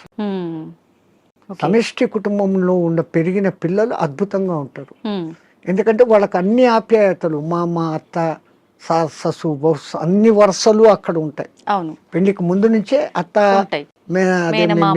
మేనత్త మేనమామ మామ అత్త ఇవన్నీ వరుసలు ఉంటాయి. సో ఆ అఫెక్షన్ లో పెరిగిన వాడు ఎప్పుడు లవ్ డిస్ట్రిబ్యూట్ చేయాలని చూస్తాడే తప్ప ఈ ఇన్కన్వీనియన్స్ ఫీల్ కాడు, ఇన్సెక్యూరిటీ ఫీల్ కాడు. ఇప్పుడు సమాజం ఎట్లా ఉంది, పెళ్లి పొద్దు చేసుకుంటారు, వేరే కాపురం అంటారు. ఆ పుట్టిన పిల్లలను వీళ్ళిద్దరు ఉద్యోగాలకు వెళ్ళిపోతారు, ఆయానో లేకుండా అంటే ఇంకెక్కడో పెంచుతాడు. వాడు అఫెక్షన్ లేకుండా పెరగటంతో మనిషిలో క్రూయాలిటీ పెరుగుతా. ఇప్పుడు జరిగే ఈ అరాచకాలన్నిటికీ కారణం ఇదే అంటారా? నేను అదే, వాడు ఇన్సెక్యూరిటీగా పెరిగాడు, అవును అవును, దురలవాట్లకు ఈజీగా పడిపోతాడు, డామినేషన్ వస్తుంది. అవును, ఇవన్నీ కారణం వానికి లవ్ అండ్ అఫెక్షన్ దొరకపోవడం. అసలు తల్లి మామూలుగా ప్రేమగా పాలు ఇవ్వడం లేదు. 6 నెలలు 1 సంవత్సరం ఆ తల్లి వెచ్చదనం అనుభవిస్తూ ఆ పాలు ఆ ముఖాన్ని చూస్తూ చేసిన వాడిలో ఉండే అఫెక్షన్, ఆ తల్లి నాన్న కన్నా అంట మాట్లాడిస్తూ ఉండే ఆ అఫెక్షన్ వాడి భవిష్యత్తులో ఇంకొన్ని హింసించాలా తిట్టాలనే భావన రాదు. అన్నింటికీ మూల కారణం ముందు తల్లి. ఆ బిడ్డను తల్లి అట్లా పెంచితే అన్నీ అట్లే ఉంటాయి. ఒక జిజియాబాయి శివాజీని తయారు చేసింది ఎంత అద్భుతంగా, ఒక రామకృష్ణ పరమహంస, ఎవరికైనా వీళ్ళ వెనకాల ఒక తల్లి ఉంది. ఆ తల్లి డైవర్షన్ ఇంత అద్భుతంగా. స్వామీజీ, ఇందాక మీరు అన్నారు బ్రాహ్మీ ముహూర్తంలో ఎవరు పాటించట్లేరు పాటించాల్సినవి అని చెప్పి. నిజంగా మన సనాతన ధర్మమే చాలా గొప్పది, అందులో బ్రాహ్మీ ముహూర్తం గురించి చాలా గొప్పగా చెప్పారు మీలాంటి పెద్దవాళ్ళు కూడా. ఎందుకు అంత గొప్పతనం బ్రాహ్మీ ముహూర్తానికి? ఫస్ట్ లేచినాక మలమూత్ర విసర్జన చేసేయాలి 3:30-4 o'clock. ఓకే, 15-20 minutes ఆ పని. వెళ్ళాక శుభ్రంగా స్నానం చేయాలి. బాహ్యంగా మనం ఎంత శుద్ధం చేసుకున్నా 1 గ్రాము ఇక్కడ 1 గ్రాము ఇక్కడ 1 గ్రాము ఇక్కడ 10 గ్రాములు మైనస్ ఉంటుంది. బట్ బాహ్య శుద్ధి, నేను స్నానం చేసినప్పుడు అంతర్శుద్ధి కూడా ఆటోమేటిక్ గా కలుగుతుంది. Now I am cure, I am pure అన్న భావన ఇక్కడ వచ్చినప్పుడు ఆ భావన ఇన్నర్ కు కూడా తగులుతుంది. ఆ బ్రహ్మముహూర్త టైంలో మీకు సౌండ్స్ ఎక్కడ ఉండవు, ప్రశాంతంగా ఉంటుంది. ఇంకా పక్షులు లేచి కిలకిలా రావాలు కూడా చేయవు. ప్రకృతి అంత ప్రశాంతమైన తపస్థితిలో ఉన్న స్థితిలో ఉంటుంది. ఆ వైబ్రేషన్స్ హిమాలయాలలో జపాలు తపాలు చేసుకుంటున్న వాళ్ళ వైబ్రేషన్స్ అంతా ఆ గాలిలో కలిసి ఉంటాయి. దాంతో మనం కూడా కూర్చొని ప్యూరిఫై అయ్యి, ఏదో ఒక సాధన గురువు చెప్పింది, ఇదంతా ఏది లేదు, పత్రి చెప్పినట్లు శ్వాస మీద ధ్యాస, సంథింగ్ ఏది ఆలోచన లేకుండా కూర్చుంటే ఒక మనిషి ఒక దినంలో ఇప్పుడున్న పరిస్థితుల్లో ఇది అది ఇది అది అంటూ 60,000 ఆలోచనలు చేస్తాడు. సముద్రంలో అలలన్నా ఏ పొద్దున్నా అలసిపోయి గమ్మనైతాయేమో కానీ ఈ మనోతరంగాలు అలవడం లేదు. Okay. One after one. Even మీరు నిద్రపోయినా నిద్రలో 5 గంటల సేపు మనసే పనిచేసి కలలు చూపిస్తుంది. అవును. ఆ 1 గంట సౌండ్ స్లీప్. హ్మ్. అది మన నిజమైన తత్వం. అక్కడ మనం ఆత్మతత్వంలో ఉన్నాం. హ్మ్. బట్ ఆత్మతత్వంలో ఉన్నామన్న సంగతి మనకు అప్పుడు తెలీదు. తెలీదు. లేచిన తర్వాత I had a sound sleep అంటాను. సో ఈ సాధన ఉపాసనలు మన పెద్దవాళ్ళు నువ్వు మేలుకొని సుషుప్తి స్థితిలోకి పో అనేదానికి హ్మ్. ఈ సాధనలు వ్యవహారాలు. ఓకే. అయితే ఇప్పుడు సాధనలు ఇవన్నీ చేయలేని వాళ్ళు, నార్మల్ వాళ్ళు ఇప్పుడు బ్రాహ్మీ ముహూర్తంలో ఇలాంటి పనులు చేయాలి, అలాంటి పనులు చేయాలి. అసలు కరెక్ట్ బ్రాహ్మీ ముహూర్తం అంటే ఏ సమయం నుంచి ఏ సమయం వరకు? అదే చెప్పాను కదా, 3 to 3:45 3:40. దేవతల టైం, ఓకే. 3:45 to 4:45 ఋషుల టైం, హ్మ్. 4:45 to 5:45 మానవుల టైం. ఓకే. ఆఫ్టర్ దట్ రాక్షసుల టైం అని అంట. ఇప్పుడు ప్రతి ఒక్కరూ రాక్షసుల టైంలోనే అన్ని స్నానాలు సూర్యోదయం అప్పుడు ఆ అరుణ కిరణాలు అని వస్తాయి కదా, దాంట్లో ఎన్నో రకాల మనకు ఆరోగ్యాన్ని ఉత్తేజాన్ని కలిగించే వేవ్స్ ఉంటాయి. అల్ట్రావైలెట్, ఇన్ఫ్రారెడ్, ఎలక్ట్రోమాగ్నెటిక్, దానికి ఏమో ఇప్పుడు ఈ పేర్లన్నీ పెట్టారు. అప్పుడు సూర్యుని 7 వర్ణాలకు కలుపుకొని దాంట్లో తెలుపులో 7 వర్ణాలు ఉన్నాయని మన వాళ్ళు గుర్తించి చేస్తాడు ఆ సాధన, వర్ణ సాధన. ఇప్పుడు అదే కలర్ థెరపీ అని మళ్ళీ బయటకు వచ్చింది. రంగు బాటళ్ళలో నీళ్లు పెట్టి సూర్యుడి దగ్గర పెట్టి బయట ఎండలో 7 రోజులు అట్లా పెట్టిన నీళ్లు తాగితే ఆ కలర్కు సంబంధించిన జబ్బు ఉన్న వాళ్ళకు క్యూర్ అవుతారు. ఒక్క సూర్యుడు ఆరోగ్య ప్రదాత అని మన వాళ్ళు చెప్పారు. దాంట్లో నుంచే ఇన్ని వస్తుంది. ఇప్పుడు మన భూమి మీద పెరుగుతున్న మూలికలు అన్నీ పెరుగుతున్నాయంటే సూర్యుడు ఆధారం. నైట్ పూట తన సూర్యకిరణాలనే చంద్రుని మీదకి పంపించి అక్కడి నుంచి రిఫ్లెక్ట్ అయ్యి అది ఔషధులకు శక్తిని ఇస్తున్నాడు సర్కిట్. ఓకే. సో అందుకే మన పూర్వీకులు గుర్తించి ఆరోగ్యం భాస్కరాది చేత అన్నారు. ఆరోగ్యం సూర్యుని చేతిలో ఉంది. ఓకే. స్వామిజీ, ప్రాణాయామం ఇది చేసే వాళ్ళు ఎక్కువ కాలం జీవించే అవకాశం ఉంటుందంటారు కదా? 100%. పూర్వీకులు చెప్పిన లెక్క 21,600 రెస్పిరేషన్స్, 21,600 హంస జపం సాధారణంగా ఎవడో చేసేస్తాను ఇన్వాలంటరీ. అప్పుడు ఆ ఊపిరితిత్తులు ఇంతే పని చేస్తుంది. ఇటు తీసుకుంటున్నాం, ఇట్లా వదిలేస్తున్నాం. పరమాత్ముడు మనకు ఊపిరితిత్తులు ఇంత పని చేసేకి ఇచ్చాడు. దాంట్లో 10th కాదు కదా, 1% కూడా మనం చేయడం లేదు. తీసుకుంటున్నాం, వదులుతున్నాం. తీసుకున్న గాలిని యూటిలైజ్ చేసుకోవడం లేదు, ఉపయోగించుకోవడం. ఆ దానికి ప్రత్యేకంగా ఈ పూరక కుంభక రేచకాలు అనే ప్రాణాయామ వ్యవస్థ పెద్దవాళ్ళు పెట్టారు. ఓకే. సంపూర్ణంగా ఊపిరితిత్తులు నిండేంతగా దీర్ఘంగా శ్వాస తీసుకొని ముక్కులు మూసేస్తాం. ఓకే. ఆ తర్వాత బలవంతంగా ఆ గాలిని మింగుతున్న ఫీలింగ్ చేసి కడుపులో కూడా గాలి పోతోంది అని చెప్పి మళ్ళీ ఒకసారి ముక్కులు ఓపెన్ చేసి ఇంకొంచెం తీసుకుంటాం. అంత గాలి తీసుకొని మన కెపాసిటీని బట్టి 30 సెకండ్స్ 40 సెకండ్స్తో ఆరంభించి నెలలు సంవత్సరాలు గడిచేసరికి 2 minutes 2.5 minutes వరకు ఆ కుంభకంలో ఉంచినప్పుడు తీసుకున్న గాలి మొత్తం యూటిలైజ్ అయ్యి కణాలు ఇడిచిన కార్బన్ డైఆక్సైడ్ అంతా వచ్చి బయటకు వచ్చేస్తుంది. అది రేచకం. ఈ విధంగా చేయడంలో మనకు శాస్త్రజ్ఞులు, మన ఆ పూర్వీక శాస్త్రజ్ఞులు చెప్పింది ఇడా పింగళ అనేది సూర్య చంద్ర నాడులు. ఒక ముక్కు ద్వారా చల్లని గాలి బాడీలోకి వస్తుంది, ఒక ముక్కు ద్వారా వేడి. శరీరంలో శీతోష్ణాలు సమస్థితిలో ఉండి ఆ రెండింటిని నియంత్రించగలిగినప్పుడు వాయువు ఈ 2 ముక్కులలో కాకుండా మనకున్న 72,000 నాడులలో 11 నాడులు ముఖ్యం. కండ్లకు పోయేది, చెవులకు పోయేది, ముక్కులకు పోయేది. ఇవన్నీ కాకుండా ఈ 11 మళ్ళీ సుషుమ్న అనేది మూలాధార చక్రం నుంచి సహస్రారం వరకు కనెక్టివిటీ కలిగిన ఒకే ఒక్క నరం. మిగతాటి కొన్ని చోట్ల వచ్చి కట్ అయిపోతాయి, ఎన్ని చోట్ల వచ్చి కట్ అయిపోతాయి. ఇది అఖండంగా మూలాధారం నుంచి అక్కడ దాకా వస్తుంది. దాని లోపలికి గాలి ప్రవేశం చేసినప్పుడు అక్కడ జరిగే సంచలనం మనిషికి దీర్ఘాయుష్. అసలు ఈ ప్రాణాయామం చేస్తేనే దీర్ఘాయుష్. కారణం మామూలు మనిషి 1 నిమిషంలో 15 రెస్పిరేషన్లు తీసుకుంటే నేను నిమిషం సేపు గాలిని బంధించగలిగినాను అంటే నాకు 15 రెస్పిరేషన్లు సేవ్డ్ కదా. It is in my bank account. Okay. So ఒక్క ప్రాణాయామంలో నేను 15 ఊపిర్లు మిగిలిపెట్టుకుంటే ఒక గంట సేపు చేస్తే అంటే 60 నిమిషాలు ఇంటూ 15 900 వాయువులు.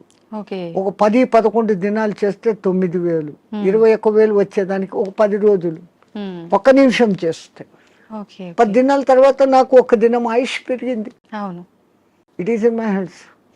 సో అదే నేను 2 నిమిషాలు చేస్తే 5 రోజుల్లోనే నాకు ఒక్క రోజు ఆయువు పెరిగింది. అది కారణం. ఓకే. ప్రాణాయామంలో అది రహస్యం. ఇంకా ఈ ప్రాణాయాన్ని ఇంకా బాగా డెవలప్ చేసుకొని ఇడా పింగళలో కాకుండా సుషుమ్నలోకి ప్రవేశం చేస్తూ ఎక్కిస్తూ ఆడిస్తూ ఉన్నప్పుడు ఏదో ఒక దినం మన అదృష్టము, ఆ గురు కటాక్షము, దైవానుగ్రహము ఉండి ఆ గాలి కుండలిని ప్రేరేపిస్తుంది. ఓకే. ఒక్కసారి కుండలిని ప్రేరణ చేసినాక ఈ ఆత్మతత్వం ఏం, సృష్టి రహస్యం ఏం, పరమాత్మ ఏం, నేను ఏం అన్న సంగతి వాడికే తెలిసిపోతుంది. ఇంకా అది బయటికి చెప్పుకునేందుకు కానీ ఆనంద స్థితిలోకి వాడు ఉంటాడు ఆ సాధకుడు. ఇది మామూలు వాళ్ళకి సాధ్యపడుతుందా స్వామీజీ? ఎవరికైనా పశుపక్షాదులకు కూడా దేవుడు ఆ కుండలిని శక్తి ఇచ్చాడు.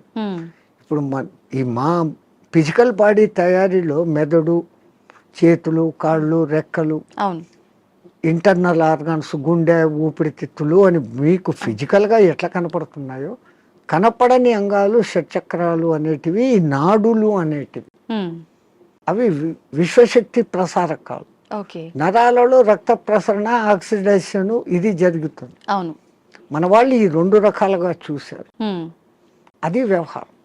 ఓకే. అక్కడ ఆ తేడాను గమనించి వాళ్ళు ఆ సాధనాలు చేశారు. మాకు కనపడదు, అది లేదు అనుకుని వాళ్ళ లోకం, ఈ లోకమే, ఈ జన్మే శాశ్వతం అనుకునేది వాళ్ళ సిద్ధాంతం. మనకు జన్మలు ఉన్నాయి అన్నది మన సిద్ధాంతం. ఇప్పుడు చాలా మంది ధ్యానం చేయాలనుకుంటారు, కానీ మనసుని నియంత్రించుకోలేకపోతుంటారు. ఏకాగ్రత లోపిస్తూ ఉంటుంది, రకరకాల ఆలోచనలు కదులుతూ ఉంటాయి. ఎలా నియంత్రించుకోగలుగుతారు స్వామీజీ? మనసుకు ఒక్క డ్యూటీ అప్పచెప్తే పాపం మనసు ఏం చేస్తుంది? గమ్మన ఉన్నప్పుడు 112 ఆలోచనలు చేస్తాను. ఇప్పుడు మీరు కుట్టు పని చేస్తారు, మిషన్ మీద కూర్చున్నారు, మీకు కుట్టు పని తెలుసు. ఇన్వాలంటరీగా మీరు ఆ బట్ట అక్కడ పెడతారు, ఎట్లా పొడి చేయాలో చేస్తారు, కాళ్ళు కదుపుతూ ఉంటారు, కుట్టు మిషన్ నడుస్తుంటుంది, కళ్ళతో చూస్తుంటారు, కుట్టు పోతుందా లేదా పోతుంది. ఇదంతా ఎట్లొచ్చింది? ఒక ప్రాక్టీస్, ఒక దినంలో రాదు. సో అక్కడ మీరు మనసంతా ఎక్కడ పెట్టారు? కుట్టు లైన్ గా పోతుందా లేదా అనేదాన్ని. ఇంకోటి ముగ్గులు వేస్తారు బయట, మీరు 5 చుక్కలు ఇట్లా పెట్టాలా, 3 ఇట్లా పెట్టాలా ప్లాన్. ఈ ఒక్క లైన్ తో అన్నిటినీ ఇట్ట తిప్పి ఇక్కడికి తీసుకుని వస్తారు. మీ ఆంధ్రాలో రథం ముగ్గు అని వేస్తారు, అన్ని చుక్కలను ఒక్క లైన్ తో కలుపుతారు. సో అక్కడ వాళ్ళ కాన్సన్ట్రేషన్ అంతా ఎక్కడుంది? నేర్చుకున్నప్పటి నుంచి ఎట్ట తిప్పారు, కళ్ళు అట్ట పోతుంటాయి, చెయ్యి అట్ట వెళ్ళిపోతా ఉంటుంది. సో ఈ కాన్సన్ట్రేషన్ మీరు అక్కడ పెట్టారు. అట్లే మనం ఒక్క దాని మీద కాన్సన్ట్రేషన్ పెట్టినప్పుడు మనసు ఆ టైంలో మీకు రెండో ఆలోచన ఏముంది? ముగ్గు వేస్తున్నప్పుడు మా మామ అట్లా అన్నాడు, మా కొడుకు ఇక్కడ పోయినాడు, ఇవన్నీ ఆ టైంలో లేదు. టిఫిన్ చేయాలా, అది నథింగ్. సో అక్కడ ఐడియల్ అయిపోయింది.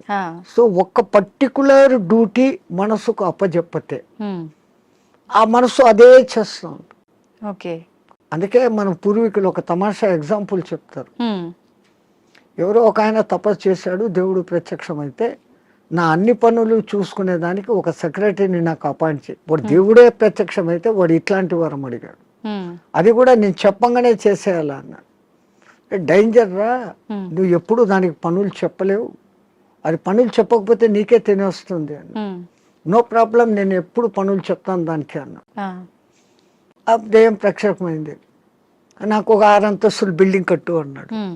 6 అంతస్తులు బిల్డింగ్ కట్టేదానికి 2-3 ఏళ్ళు అవుతుందని వీడు అనుకున్నాడు. అది పట్టు అనింది, బిల్డింగ్ తయారైపోయింది. మహారాజ్ ఇంకేం పని అనింది. కుక్కర్ కావాలా, ఫ్రిడ్జ్ కావాలా, బెడ్ కావాలా, ఏసీ కావాలా, వీడు ఇట్లా అడుగుతున్నాడు, అక్కడక్కడ అన్ని వచ్చేస్తాను. ఇంక ఏం అడిగేదానికి లేకుండా పోయింది. ఇంక దానికి పని చెప్పకపోతే వీడి పని పడుతుంది అంతే. అప్పుడు వాడు గురువు దగ్గరికి పోయినాడు. మహారాజ్ బుద్ధి లేక నేను ఇట్లాంటి వరం అడిగినాను, ఇది ఇట్లా చేస్తుంది అనుకోలేదు, what am I to do, క్యా కర్నా మై? అరే ఉస్ బూత్కో ఇతర లేకే ఆ దేయాన్ని ఎక్కడికి తా అన్నాడు. ఆ, అది వచ్చింది. మా గురువు చెప్పిన పని చేయను, దానికి కమాండ్ అన్నా. హ్మ్, అవి ఇంకోటి మాట వీడి మాట వినాలి కదా. అవును. వీడు చెప్పినాడు మా గురువు చెప్పినట్టు చేయన్నాడు. హ్మ్, ఓకే మహారాజ్, గురు మహారాజ్ ఏం చేయమంటారు అని. ఆ, అక్కడ ఒక తాటి చెట్టు ఉండేది, దాన్ని ఎక్కువ దిగు అన్నాడు.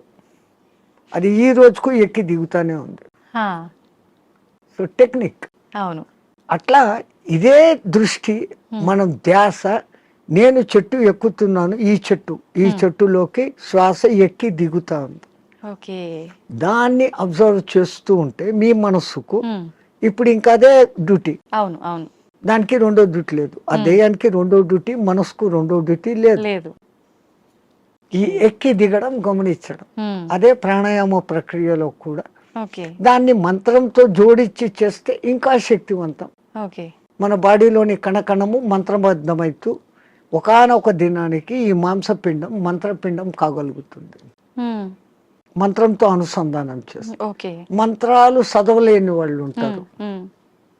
మాకు మంత్రాలు ఇష్టం లేదు, మేము మతం కాదు అనేవాళ్ళు అంటే ఉంటారు. మంత్రం ఎవరికి వాళ్ళు చెప్పుకోవాలా స్వామీజీ, ఉపదేశం తీసుకోవాలా గురువుల దగ్గర నుంచి? అందుకే గురువు అవసరం, గురు బినా విద్యా నహి అని.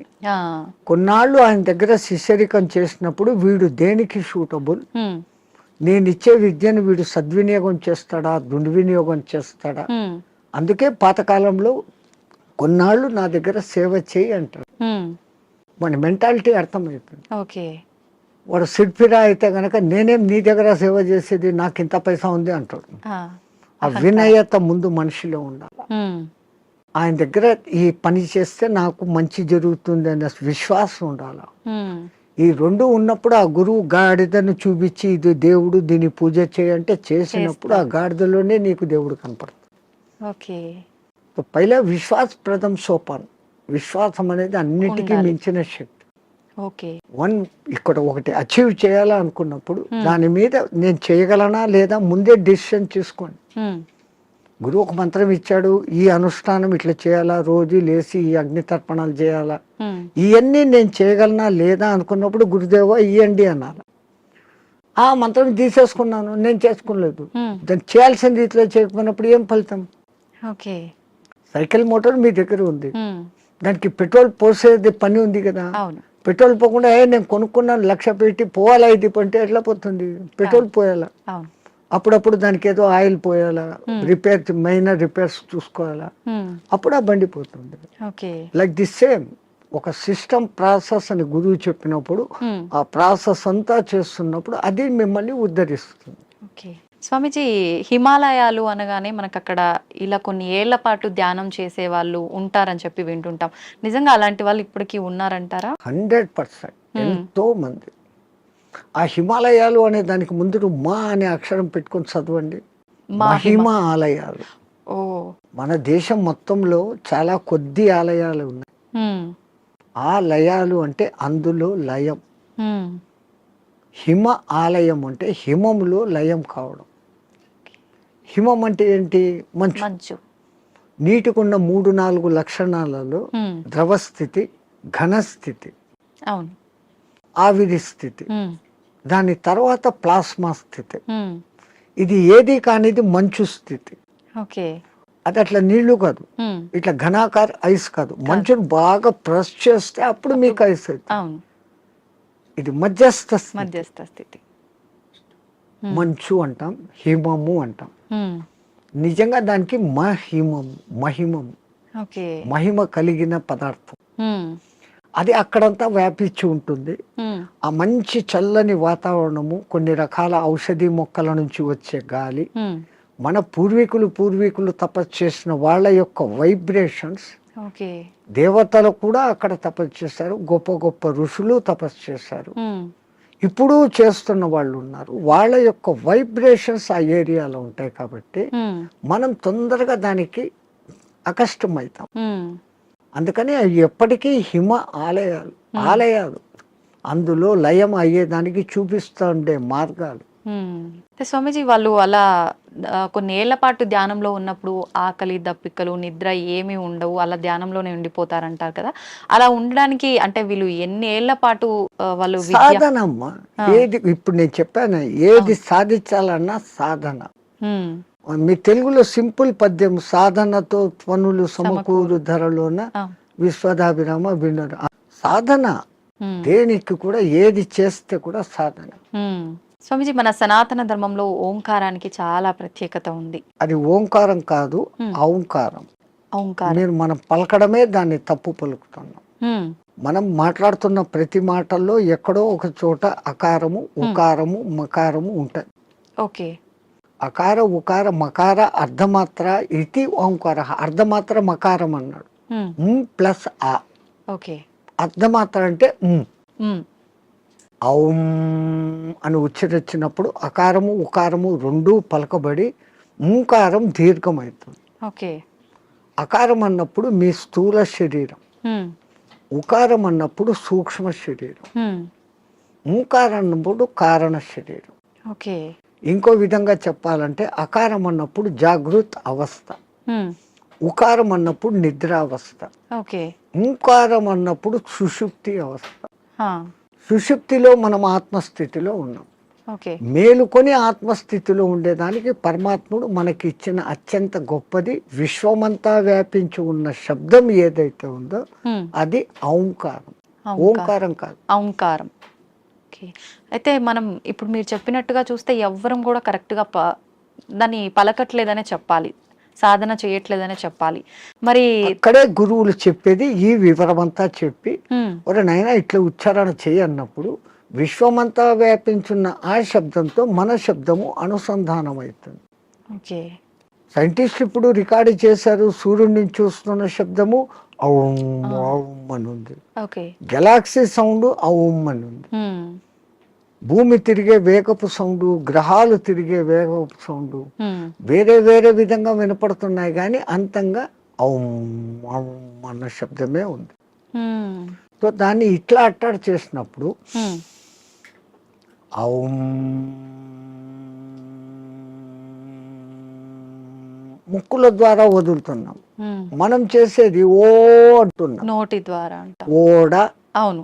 అవును అనేది రావడంలే. అవును అనే దాని పక్కన శూన్యం పెట్టినప్పుడు ఔం. ఓకే. అకార ఉకార మకారాలు మూడు పలకపడతాయి. ఉమ్, ఇక్కడేం జరుగుతుంది? ఓ అంటున్నాం, అవును. నోటి ద్వారా గాలిపోతాం. అవును. సో మనం పూర్ణ ఫలితం పొందలేదంటే చిన్న పొరపాటు అక్కడ ఉంది. అది ఎందుకు అంత రహస్యంగా పెట్టి గురువులు శిష్యులకే చెప్పినప్పుడు దాన్ని అర్థం చేసుకొని వాడు చేస్తున్నాడు. ఉమ్, అందరికీ చెప్పాలా అంటే దానికి అర్హత ఉండాలి, ఆ ప్రాప్తత ఉండాలి. ఓకే. కానీ ఇప్పుడు అది కూడా మేము బహిరంగంగా అందరికీ చెప్తున్నాం. చెప్తున్నారు. నాయనా మీరు చేసుకునే వాళ్ళు పూజలు చేసుకునేటప్పుడు ఇట్లా చేసుకోండి, సామూహికంగా అర్చేయండి. అది అలవాటు అయిపోయింది, రాదు. అవును. అందరూ ఔం అని ఎక్కడా పలకరు. పలకరు. మనం ఒక్కళ్ళం అక్కడ అందరూ ఓం నమ శివాయ అంటే మనం ఒక్కళ్ళం ఇక్కడ ఔం నమ శివాయ అన్నామంటే డిఫరెన్స్ అయిపోతుంది. మనమే తప్పు చేస్తున్నామేమో అనేటట్టుగా స్వరం మారిపోతుంది. వాళ్ళందరూ మన దిక్కు చూస్తుంటారు. సో మనము ఇంట్లో కూర్చొని ప్రత్యేక సాధనలు చేసేటప్పుడన్నా కనీసం ఎక్కడ ఏది ఉచ్చరించాల్సి వచ్చినా ఔం అని ఉచ్చరించండి, ఓం అని కాదు. ఓకే. ఇంకా సామూహికంలో తప్పడం లేదు. 10 మంది కూర్చొని శివ సహస్రనామము అష్టోత్తరము ఏదో ఒకటి చేస్తాం. ప్రతి దానికి ఓం నమ శివాయ, ఓం శంభవైతే నమో, భయోశ్వరాయ నమో, నిధనపతి నమ, నిధనపతాంతకాయ నమ, వీటన్నిటికి ముందు ఓం ఓం అంటారు. ఓం ఓం అంటాం. మాకు ఇదే అలవాటు అయిపోయింది, ఓం ఓం అని అంటాం. ఓం అనేది మా నోట్లో రాదు. నిజంగా అంటే మనం పలకాల్సిన మంత్రం ఏదైనా తప్పు పలుకుతున్నాము అంటే దానివల్ల మనకు ఫలితం కలగకపోగా దోషం కలిగే అవకాశం ఉంటుందా స్వామీజీ? దోషము అని అంటే సైంటిఫికల్ గా మీకు నేను చెప్పాలంటే ఇప్పుడు ఈ షట్చక్రాలు అనేది పెటల్స్ తో ఉంటుంది. మూలాధారం 4 పెటల్స్, దళాలు, స్వాధిష్టానం 6, మణిపూరకం 10, అట్లా 10, 12, 16, 2, 50 అక్షరాలు దాంట్లో నిక్షిప్తమై ఉంటాయి. వర్ష అనేది మూలాధారంలో, పాప బాబమ్మ అనేది అట్లా ఒకటి వేరే వేరే వేరేగా ఉంటాయి. ఈ మంత్రం ఒక రిథమాటిక్ గా చదివినప్పుడు మీరు పియానో మీద అది అడ్డదిడ్డంగా కొడితే సరిగ్గా రాదు. అవును. వాడు వాయించాల్సిన రీతిలో వాయించినప్పుడు సుమధురంగా వస్తుంది. అవును. ఇట్లా ఈ మంత్రం కూడా ఆ లెహర్ చదివినప్పుడు ఈ పెటల్స్ కదులుతాయి. హ్మ్. ఆ పెటల్స్ కదిలినప్పుడు ఆ చక్రం కంట్రోల్ చేస్తున్న మీ ఇన్నర్ ఆర్గాన్స్. హ్మ్. మూలాధారము పెద్ద పేగును కంట్రోల్ చేస్తుంది. ఓకే. స్వాధిష్టానము చిన్న పేగులను, యూరినరీ బ్లాడర్ను, రీప్రొడక్టివిటీ ఆర్గాన్ను చేస్తుంది. హ్మ్. మణిపూరకము డైజెషన్ సిస్టము, చిన్న పేగులు ప్లస్ అన్నాశయము హ్మ్. వీటిని కంట్రోల్ చేస్తుంది. ఓకే. అట్లా ఏ ఏ అంగాలను అవి చేస్తుందో హ్మ్. ఆ ఈ జరిగే వైబ్రేషన్స్ ఆ అంగాలను శక్తివంతంగా ఆరోగ్యవంతంగా చేస్తాయి. చేస్తాయి. ఓకే. ముందు మంత్రాలలో ఉన్న అర్థం ఇది. హ్మ్. అందుకనే వాళ్ళు స్వరము ఇట్లా పలకాల ఇట్లా చేయాలి. వేదం అందరూ చదవలేము అంటే కారణం ఒక గురువు దగ్గర 12 ఏళ్ళు నేర్చుకుంటే ఒక్క ఋగ్వేదం వస్తుంది మీకు. హ్మ్.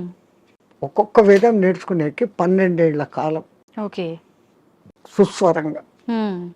ఇప్పుడు అనేక మంది పాపం వేద పాఠశాలలు పెట్టి హ్మ్. మళ్ళీ మన పూర్వ సంస్కృతి ఇంత గొప్పదన్న సంగతి తెలుసుకుని ఎట్లా చేస్తే బాగుంటుంది ఏమన్న సంగతి మీద పోతున్నారు. హ్మ్. ఓకే. వేదం అంతా సైన్స్ అమ్మా, ఊరికే ఏది చెప్పలేదు. హ్మ్. సంధ్యావందనం చేసే దగ్గర నుంచి సైన్స్. హ్మ్.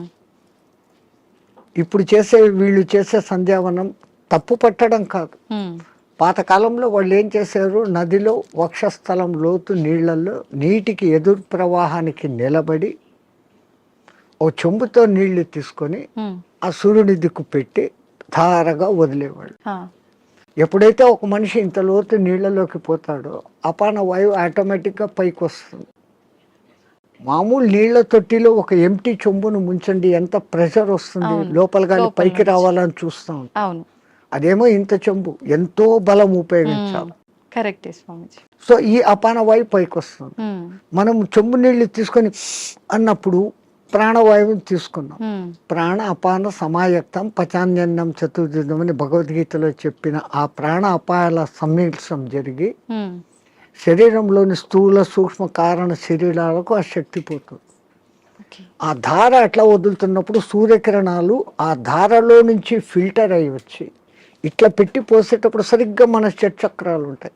ఆ ధార మన ఎదురుగా షట్చక్రాల దగ్గర పడతా ఉంటుంది. హ్మ్. ఆ కిరణాలు ఆ షట్చక్ర ఈ ధారలో నుంచి ఫిల్టర్ అయ్యి మన షట్చక్రాలకు హ్మ్. కావాల్సిన కిరణాలను అందిస్తుంది. సూర్యుడిలో అనేక కిరణాలు ఉన్నాయి. సహస్ర కిరణుడు అని ఆయనకు పేరు. 1000 రకాల కిరణాలు ఉన్నాయి. ఒక్కొక్క కిరణం ఒక్కొక్క పని చేస్తుంది. హ్మ్.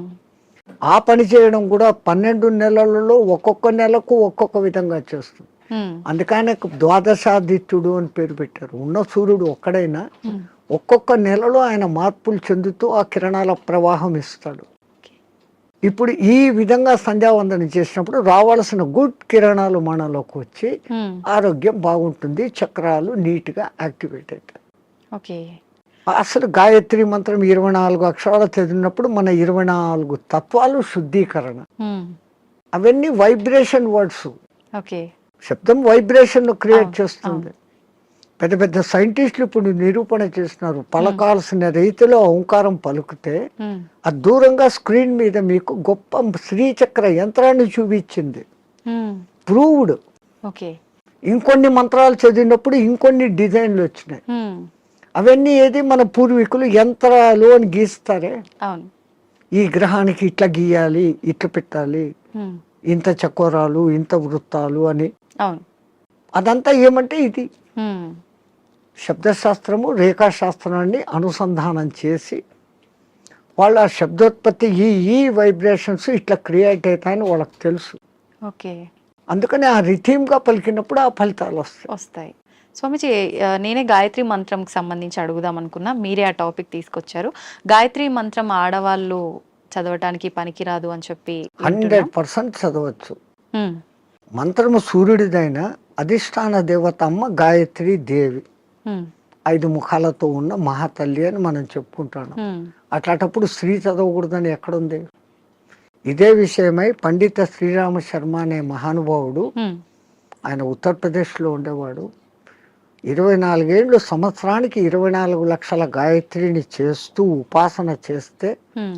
ఆయనకు ఆ తల్లి తాను ఉన్న ప్రదేశం, విశ్వామిత్రుడు తపస్సు చేసుకున్న ప్రదేశాన్ని చూపిస్తే హ్మ్.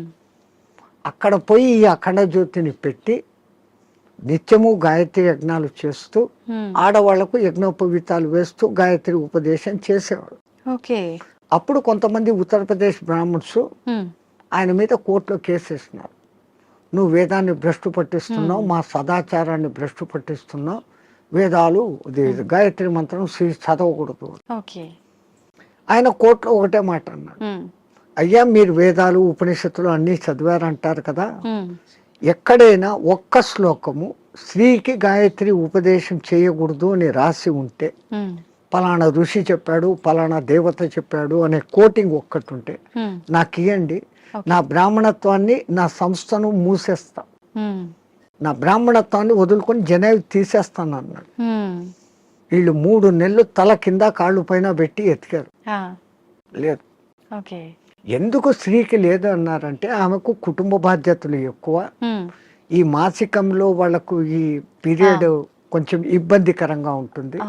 అప్పుడు ఆ అనుష్ఠానం ప్రకారం కనీసం న్యాయంగా గాయత్రి చేయాలంటే 24 ముద్రలు వేస్తూ ఒక్కొక్క ముద్ర వేస్తూ ఒక్కొక్కసారి గాయత్రి 24 అక్షర గాయత్రిలన్నా చేయాలి.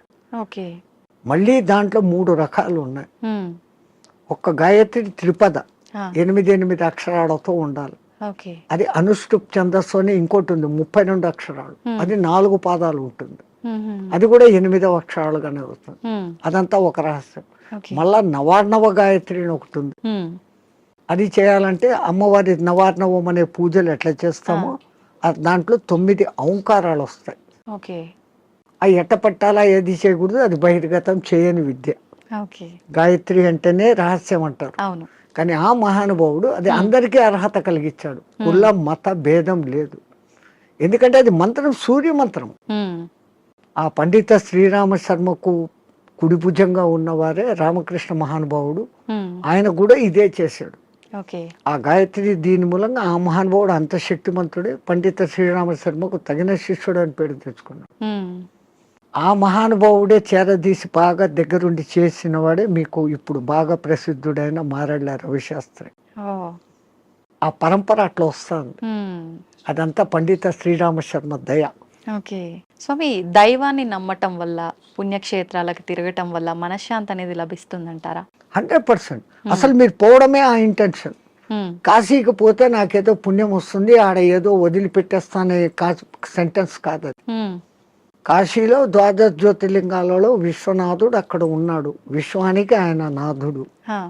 ఆ క్షేత్రానికి పోయి ఆయన నామస్మరణ కొంచెం సేపు నేను చేయటం మూలంగా నాకు ప్రశాంతత దొరుకుతుంది అని ఫస్ట్ మీలో విశ్వాసం కలిగినప్పుడు అక్కడున్న అన్నపూర్ణ అనుగ్రహము కలుగుతుంది. ఆ బేడి ఆంజనేయ స్వామి కరుణ, గణేష్ పండ మహారాజ్ది అందరిది దొరుకుతుంది. అందుకే ప్రతి ఒక్క రుచిముని అక్కడ స్థాపించిన లింగాలు ఉన్నాయి. 3000కు పైన గుళ్ళు ఉన్నాయి కాశీలో. శివునికి ఇష్టమైన ప్రాంతం అది. భూమి అంతా మునిగిపోయినా కానీ త్రిశూలం పైన నిలబెట్టి ఉంటాడు అని చెప్పబడిన ప్రసిద్ధ క్షేత్రం కాశీ. కాశీ అంటూ కాశీకి పోకుండా చచ్చిపోయినా కాశీకి పోయినంత పుణ్యం కలిగే క్షేత్రం అదొకటే. మిగతా క్షేత్రాలకు పోతానని ముక్కుబడి పెట్టుకొని పోకుండా పోతే ఏదో ప్రమాదము, వానికి శిక్ష ఉంది. కాశీ విషయంలో అలా లేదు. అంతటి గొప్ప అక్కడికి వచ్చింది అంటే ఒకటి ప్రజల విశ్వాసము, అక్కడ తపస్సులు చేసిన వాళ్ళ యొక్క శక్తి ధార పోయడం అనేది ఆ ప్రాంతానికి ఆ ప్రసిద్ధత వస్తుంది. భూమి అంతా ఒకటే అయినప్పటికీ సులభమైన ఉదాహరణ, ఇప్పుడు ఎండాకాలం కాదు, మామూలు చిన్న ఎండ ఉన్నప్పుడు ఒక భూతద్దం తీసుకొని వచ్చి పేపర్ మీద పెడితే అది కాలుతా ఉంది. ఆ భూతద్దం నుంచి కిరణాలు కాన్సన్ట్రేషన్. అట్లా విశ్వశక్తి కాన్సన్ట్రేషన్ ప్రదేశాలు కొన్ని, అవి పుణ్యక్షేత్రాలు, తీర్థక్షేత్రాలు, తీర్థయాత్రలు. తీర్థం అంటే నీళ్లు. ఆ నీళ్లు ఎన్నో కొండల నుంచి ఆ ఖనిజాలను రాసుకొని దానిలో తీసుకొని చెట్ల వేర్ల ద్వారా ఆయా మూలికల శక్తిని తీసుకొని అవి రావటంతో ఆ నీళ్లు తాగితే శుభం. ఆ నీళ్లలో స్నానం చేస్తే స్కిన్ డిసీజెస్ పోతాయి. సో అది నీళ్ళ శక్తి, తీర్థయాత్రలు, పుణ్యక్షేత్రాలు అని పెట్టారు. స్వామి, ఇందాక మీరు స్టార్టింగ్ లో అన్నారు కదా, చాలా మంది అంటుంటారు కాశీకి వెళ్ళినప్పుడు మనం ఏదో ఒకటి నచ్చింది వదిలిపెట్టి రావాలి అని చెప్పి చాలా మంది నమ్ముతుంటారు. అసలు నిజంగా ఎవరికి నచ్చిన దాన్ని వాళ్ళు వదిలేసి రావాలా? అసలు వదిలేయాల్సిన ఏంటి? అవును, నేను ఇట్లే చెప్తే ఒక ఆయన నాతో అన్నాడు, అవును స్వామి మీరు చెప్పినట్లే ఖచ్చితంగా వదిలిపెడతాను, మా నానమ్మ మా ఇంట్లో ఉంది, ఆమెను తీసుకెళ్తా కాశీకి, ఆమెను వదిలేస్తాను అన్నాడు. అది కాదు, మనకు అత్యంత ఇష్టము ప్రేమ కలిగిన పదార్థము తినేది కావచ్చు, మనం 24 గంటలు దాన్ని చూసి ఆనందించే వస్తువు, కానీ దాన్ని అక్కడ వదిలేసి ఇంకా దాన్ని తలుచుకోకుండా ఉండగలమంటే మన మనస్సు మీద మనం నియంత్రణ సాధించడం. మైసూర్ పాకు మీరు అక్కడ వదిలి వచ్చారమ్మా, మీకు బాగా ఇష్టం, ఇక్కడికి వచ్చిన 10వ రోజు 12వ రోజు ఎవడో పార్టీ పెట్టాడు, ఆడ మైసూర్ పాకు చూడంగానే ఈ కళ్ళు మీకు ఆర్డర్ ఇస్తుంది, ముక్కు ఆ మైసూర్ పాకను పట్టేస్తుంది, నాలుక నీళ్లు ఉడతాయి, నేను కాశీలో వదిన నోర్మోయ్ నేను తినాను అంటే మీ మీద మీకు మెల్లగా కమాండ్ వచ్చింది, కనీసం ఆ భయంతోనన్నా. అట్లా కాశీలో వదలడం మూలంగా మీలో ఆత్మస్థైర్యత అనేది పెరుగుతుంది. అది బ్యాక్ రీజన్. కానీ ఏదో ఒక రీజన్, చాలా మంది రకరకాలుగా అనుకున్నా కూడా దాన్ని అయితే నమ్ముతూ వస్తున్నారు ఇప్పటికి. వెనకల కారణం ఇది అని మీకు తెలుసుకోవడం. అవును, అక్కడ మీకు ఆత్మస్థిరత ధైర్యము అనేది పెరుగుతుంది, self confidence. I can able to do this without that. అది లేకుండా నేను ఉండలేను అన్న వాళ్ళు, అది లేకుండా ఎదురుగా కనపడుతూ కూడా అది లేకుండా ఉండగలిగిన స్థితి అంటే మీలో ఎంతటి స్టెబిలిటీ వచ్చినట్లు, అది ఆత్మస్థైర్యం. మన పూర్వీకులు ఏది చేసినా అంత ఆలోచనతో. నీలో ఆత్మశక్తి పెరగాలంటే నీకు అత్యంతగా ఇష్టమైంది అక్కడ వదలాలి. ఎందుకంటే ఆ కాలంలో కాశీయాత్ర జీవితంలో ఒక్కసారి, అవును, ఆ 1000 కిలోమీటర్లు నడిచిపోయి మళ్ళీ వెనక్కి వస్తాడు. కాటికి పోయినవాడు కాశీ, అదేమో సామెత ఉంది మీ దాంట్లో, కాశీకి పోయినవాడు కాటికి పోయినవాడు ఒకటి అని. మళ్ళీ తిరిగి రారు అని చెప్పి. ఆ కాలం అట్లుంది, అడవులలో పోవాలి, దారిలో జంతువులు, వాతావరణం మారిపోవచ్చు. ఇన్నిటినీ తట్టుకొని అక్కడికి పోయి మళ్ళీ రాగలిగినాడంటే వాడు దేవునిగా పూజించేవాడు. రెండవది, వాడు వచ్చేటప్పటికి అక్కడ కాశీలో నేను పలానా వదిలేసి వచ్చాను మోనుకున్నాను అన్నప్పుడు వాళ్ళలో ఇక్కడ ఆత్మశక్తి పెరిగి వాడు ఇక్కడ ఎవరికి ఏ మంచి మాట చెప్పినా అది జరిగిపోతుంది, వాక్ శుద్ధి వస్తుంది. So when you develop your confidence you can able to do anything. So to develop your confidence అక్కడ పోయినాక ఒకటి వదిలిన వాళ్ళు బెనిఫిట్ పొందుతారు. స్వామి, చాలా మంది అంటుంటారు, అంటే ఇప్పుడు ఇందాక మీరు చెప్పినట్టుగా వెళ్ళిన వాళ్ళు తిరిగి రారేమో అన్న ఒక ఉద్దేశంతోటో మరేంటో తెలియదు, కానీ చాలా మంది నమ్మకం ఏంటంటే పిల్లలు ఉండి వాళ్ళ పెళ్ళిళ్ళు అన్నీ అయిపోయిన వాళ్ళు మాత్రమే కాశీకి వెళ్ళాలి, దర్శించుకోవాలి, అవన్నీ అవ్వని వాళ్ళు కాశీలోకి పోయి సస్తే మోక్షం అనుకుంటే కాదు. నాకు తెలిసి ఒక మంచి కోటీశ్వర దంపతులు 3వ తరాన్ని కూడా చూసేశారు. ఆ 3వ తరం కూడా 18 yearsకి వచ్చింది మనబళ్ళు. ఇంకా ఇంత అనుభవించిన కాశీలో పోయి చచ్చిపోతాం, వయసు కూడా అయిపోయింది, 80 ఏళ్ళు వచ్చినాయి. ఇద్దరు లవ్ మ్యారేజ్, ఇద్దరికి 80 ఏళ్ళు భార్యాభర్తకి. బట్ డబ్బు ఉంది, అక్కడ మంచి బిల్డింగ్ కొనుక్కున్నారు, 4 సర్వెంట్లను ఎత్తుకొని పోయినారు, వంట వండేకి పనులు చేసుకునేకి, రోజు పోయి స్వామి దర్శన్ వస్తూ ఉన్నారు. ఎప్పుడో ఒకసారి బంధువులు ఫోన్, బిడ్డలు వాళ్ళది, అంత ఆధ్యాత్మిక. మర్జాయంగే అంటున్నారు. 7 ఏళ్ళైంది, 8 ఏళ్ళైంది, 10 ఏళ్ళైంది. ఇక్కడ ఈ 18 ఏళ్ళ బిడ్డలు 28 ఏళ్ళ వయసుకు వచ్చినారు మనమళ్ళు. వాళ్ళకి మ్యారేజ్, ముగ్గురికి ఒకేసారి కుదిరింది, వేరే వేరే కమ్యూనిటీ హాల్. తత పెళ్ళి మాది అంటే, అరే ఇక్కడ కాశీలో ఉండి 15 ఏళ్ళు అయిపోయింది, 95కి వచ్చినాం, అక్కడ గంగ నీళ్లు తాగి రోజు శివప్రసాదాలు తిని ఇంకా పుష్టి తయారైనారు. They can able to see, they can able to hear everything. బాగుంది. అరే ఇంకా ఉంటాం కదా, ఒకసారి పెళ్లి చూసుకొని వస్తామని ఫ్లైట్ లో వచ్చినారు. పెళ్లి చూసుకున్నారు, రాత్రి పడుకున్నారు, పడుకున్న వాళ్ళు పడుకున్నట్లే జయ శ్రీరామ్ అయిపోయినారు ఇద్దరు. వాళ్ళకు కాశీలో మరణం లేదు, ప్రాప్తం లేదు. అందరికీ మరణము సాధ్యమా? అలా అని మరి కాశీలో ప్రాప్తం లేదని అక్కడే ఉంటే ఎప్పటికీ మరణం ఉండదనేది కూడా. ఆ మాటకు వస్తే తల్లి, ఇప్పుడు గంగలో మునిగితే నాకు పుణ్యం వచ్చేస్తుంది అనుకుంటే, గంగలోనే ఉండే చేపలు, కప్పలు, ముసళ్ళు అవి అక్కడే పుట్టాయి, అక్కడే పెరిగాయి. ఒక్కసారి గంగా స్నానం చేస్తే, ఉమ్, సరే మీరు కాశీలో పొద్దున్న నుంచి సాయంత్రం వరకు 10 సార్లు గంగా స్నానం చేశాను అంటారు, ఉమ్, కానీ మీరు చేసింది ఒకటే స్నానం. ఉమ్, మీరు స్నానం చేయగానే ఆ నీళ్లు ఫ్లో పోయినాయి కదా. అవును. ఆ తల్లి నిరంతర ప్రవాహం, ఎప్పుడూ కొత్త నీళ్ళు అక్కడ ఉన్నాయి. ఉమ్, స్నానం చేస్తే నాకు పవిత్రత వచ్చేసింది గంగలో చేస్తే అని కాదు. ఉమ్, గంగలో స్నానం చేసే ముందు నా ఇంతకు ముందు నా గత జన్మ బుద్ధులు, గత జన్మ కాదు, నా గత జీవితం బుద్ధులు, ఆ, లక్షణాలు మార్చుకుంటాను. ఓకే. నేను ఇంక మీద అట్లా ఉండను. అక్కడ మిమ్మల్ని మీరు జస్టిఫై చేసుకొని, ఉమ్, తల్లి నాకు ఆ బుద్ధి ప్రసాదించు అని మునిగి లేచి, ఉమ్, ఆ మాట ప్రకారం మీరు ఇక్కడ ఉన్నారంటే మీకు మోక్షము ముక్తి. ఉమ్, అంతే తప్ప ఆడపోయి 100 మునగటం మునకలు వల్ల వేసి కాదు. ఈడొచ్చి అత్తమామల్ని తిట్టో, అమ్మా నాన్నలను తిట్టో, ఉమ్, ఉమ్, భర్తని హింసించో, భార్యను హింసించో, సంవాట్ మగ ఆడ ఎవడైనా చేసేది. ఈ తప్పులన్నీ ఇక్కడ చేస్తూ నేను పోయి గంగలో 6 సార్లు మునిగొచ్చాను, నేను సస్తే మోక్షానికి, నువ్వు పోవు. ఓకే. నువ్వు అక్కడ మార్పు చెందేదానికి మునగాలి. ఓకే. అందుకే పాతకాలంలో అక్కడ మునిగేటప్పుడు పంతుళ్ళు మీ చేత ఉమ్, 10 మంత్రాలు చెప్పిస్తారు. దశ హరాయే గంగాయే స్వాహ. ఉమ్, మనం శారీరకంగా, మానసికంగా, వాక్కు రూపంలో ఉమ్, 10 రకాల తప్పులు చేస్తాం. ఉమ్, ఈ 10 తప్పులను క్షమించు, ఈ తప్పులు నేను మళ్ళీ చెయ్యను, అది ఉండాలి. ఆ, కరెక్టే స్వామీజీ. ఆ దేవుడా నేను చేశాను, నన్ను క్షమించు, మళ్ళా పోయి అదే చేస్తాను, ఉమ్, నో యూస్ కదా. అవును. డు నాట్ రిపీట్, మళ్ళీ చెయ్యను కూడకుండా ఉండగలిగితే అప్పుడు ఆ కాశీలో స్నానం చేసిన పుణ్యం. కాశీనే కాదు, ఏ నీళ్ళలో, నర్మదా, ఉమ్, కావేరి, గోదావరి, కృష్ణ, కితనే హై. అవును స్వామి. కాశీలో మరణించిన వారికి చెవు ఇలా పైకి వచ్చినట్టుగా ఉంటుందని చెప్పి అంటుంటారు కదా, నిజమేనా? సైంటిఫికల్ గా కూడా ప్రూఫ్ అయింది. ఎందుకని అట్లా? అక్కడ ఉన్న ఆ వాతావరణము, ఎంత శవాలను అక్కడ కాలుస్తూ ఉన్నా, ఈ మధ్య కొంచెం అక్కడ మాంసాహార దుకాణాలు పెట్టినా, ఉమ్, ఆ ప్రత్యేకమైన కాశీ ఏరియాలో ఒక వాయు వైబ్రేషన్స్ వేరే. ఉమ్, ఆ నిరంతర భగవన్నామ ఉచ్చారణ వైబ్రేషన్స్ ఆ గాలిలో కలిసి, ఓకే. అక్కడ చనిపోయిన మనిషికి ఈ కుడి చెవు కింది భాగం దగ్గర ఒక నరువు ఉంటుంది. ఉమ్, ఆ నరువు ఉబ్బుతుంది, ఓకే.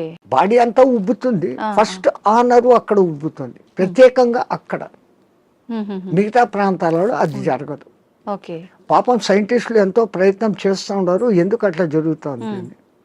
అది ఇంకా రుజువు కాలే. అవునా? బట్ 99% గుర్తించారు. ఉమ్, ఏ ఊరు చచ్చినా కొంచెం రెడ్డిష్ కలర్ వస్తుంది, కారణం అక్కడ ఆ నరము జర ఊబుతుంది. ఓకే. అయితే చాలా మంది దానికి రీజన్ ఇది అయ్యి ఉంటుంది, శివుడు అక్కడ చనిపోయిన వాళ్ళకి చెవులో ఏదో చెప్తాడు అని అది చెప్పి అంటారు చూసి కదా. మన పూర్వీకులు ఉమ్, అక్కడ వచ్చి రామతారకం చెవులో చెప్తాడు, ఆయన గట్టిగా చెవులు ఆగబట్టి అది అక్కడ ఎర్రగైంది అంటాడు. హా, ఆయనకు అదే పని, ఆ సచ్చినోడికి అందరి దగ్గర పోయి చెవులు పీకి చెప్తానే కూర్చుంటాడా? అంతే కదా. మనకు ఆ విశ్వాస్.